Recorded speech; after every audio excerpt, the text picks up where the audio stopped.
Malaria से बचना है तो ये 3 काम ज़रूर कीजिएगा, यानी कि अपना जो डेली लाइफ में, ठीक है? ये 3 चीज़ ज़रूर कीजिएगा जो मैं आप लोगों को अभी बताऊँगा। Hello my YouTube and Facebook family, कैसे हो आप लोग? आई होप सभी अच्छे होंगे, बढ़िया होंगे। तो आप सभी ने मुझे इतना प्यार और सपोर्ट दिया कि इस ब्लॉग को लाना ही पड़ा, यानी कि इस नए ब्लॉग के साथ मुझको आना ही पड़ा। तो आई होप आप सभी बढ़िया होंगे। अभी के टाइम में वेस्ट बंगाल में मलेरिया और डेंगू ने तहलका मचा के रख दिया है। तो उसी तहलका से मैं भी उठ के आया हूँ यहाँ पे।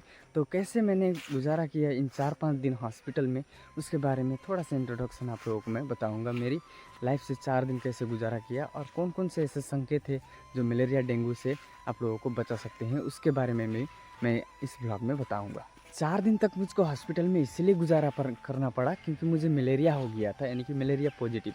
जब मैं काम से घर आया, यानी कि बुखार तो मुझे लगभग 9 दिन तक हुआ, 9 दिन तक बुखार आया।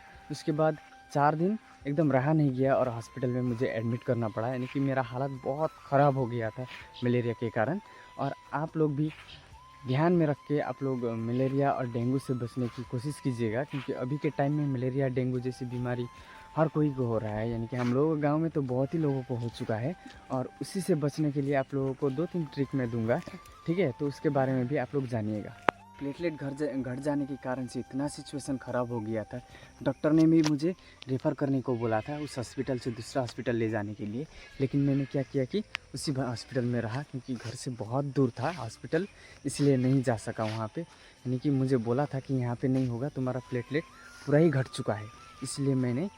इसलिए डॉक्टर ने रेफ़र करने की कोशिश किया था, लेकिन मैंने कहा कि नहीं, जो होगा यहीं पे देखा जाएगा बोल के मैंने वहीं पे अपना इलाज किया और अभी मैं हालत एकदम सिचुएशन ठीक हूँ। तो बहुत सारी मेरे भाइयों और दीदी बहनों ने बहुत ही हेल्प किया और बहुत ही लोगों ने पूछा भी, आपका हालत कैसा है, अभी क्या है, ठीक है, कैसे हैं बोल के बोले, इसीलिए मैंने ये ब्लॉग लाया, ठीक है? तो अभी मेरा हालत बढ़िया है, ठीक है, प्लेटलेट भी एकदम बढ़िया है, ठीक है, प्रेशर भी ठीक है। तो इसीलिए मुझे हॉस्पिटल से ट्रांसफ़र कर दिया घर के लिए, ठीक है? तो उसके बाद अभी मैं फ़िलहाल तो ठीक हूँ, लेकिन अभी भी मेरा शरीर का जो है एनर्जी वो नहीं है, एनर्जी ही नहीं है शरीर में। इसीलिए मलेरिया डेंगू हो जाता है तो आपको 2 चीज़ एकदम हानि पहुंचाती है, एक प्लेटलेट और आपका शरीर का जो वज़न होता है उसमें भी प्रॉब्लम आता है। मेरा पूरा प्रॉब्लम आया कि कितना 51 केजी था मैं, वो घट के एकदम 47-48 केजी का हो गया बस 4 दिन में। इतना वीक होता है मलेरिया और डेंगू के कारण से। सभी को धन्यवाद जिसने मेरे हालत के बारे में पूछा, कैसे है भैया, कैसे है भाई बोल के पूछा। उनके लिए दिल से धन्यवाद, क्योंकि मुझे लगता था मुझे पूछने वाला कोई नहीं होगा, लेकिन बहुत सारे लोगों ने मुझे पूछा और मुझे दिल से खुशी हुआ कि मुझे भी कोई पूछने वाला है बोल के खुशी हुआ। इसीलिए आप सभी को दिल से धन्यवाद कि मेरे हालत के बारे में आप सभी ने एक बार मुझसे पूछा।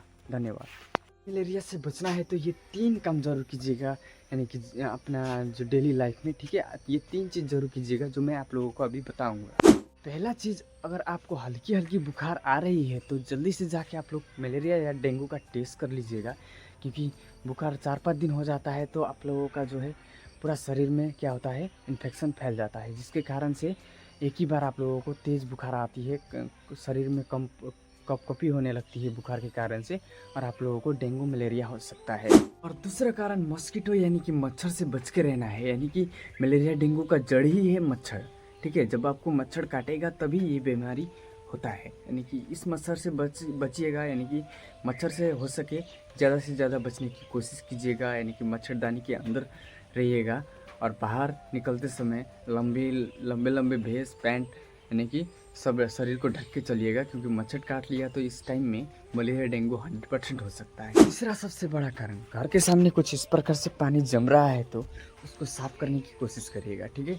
पानी जमाव के कारण ही मच्छर क्या होता है, पैदा होता है, यानी कि मच्छर कहाँ पे अंडा देता है, अपना पानी में देता है। उसी कारण से एक मच्छर हज़ार लाखों गुना मच्छर को पैदा कर सकता है। इसलिए जहाँ पे पानी जैसी जमाव स्थिति दिखे वहाँ पे पानी की स्थिति को क्या करना चाहिए, कम करना चाहिए, जिसके कारण से मच्छर कम पैदा होती है, ठीक है? उसी के कारण हम लोग डेंगू मलेरिया जैसे बीमारी से बच सकते हैं। तो ये था ब्लॉग। तो आप लोगों को कैसा लगा? अच्छा लगा हो तो सपोर्ट कीजिएगा और वीडियो को लाइक सब्सक्राइब करके जाना, ठीक है? तो आप लोगों को कैसा लगा ब्लॉग कमेंट कर दीजिएगा। उसके बाद आप लोगों को ये 3 काम ज़रूर करना है अपना डेली लाइफ में, यानी कि मलेरिया और डेंगू से बचना है। तो चलो आज के लिए इतना ही, बाय बाय।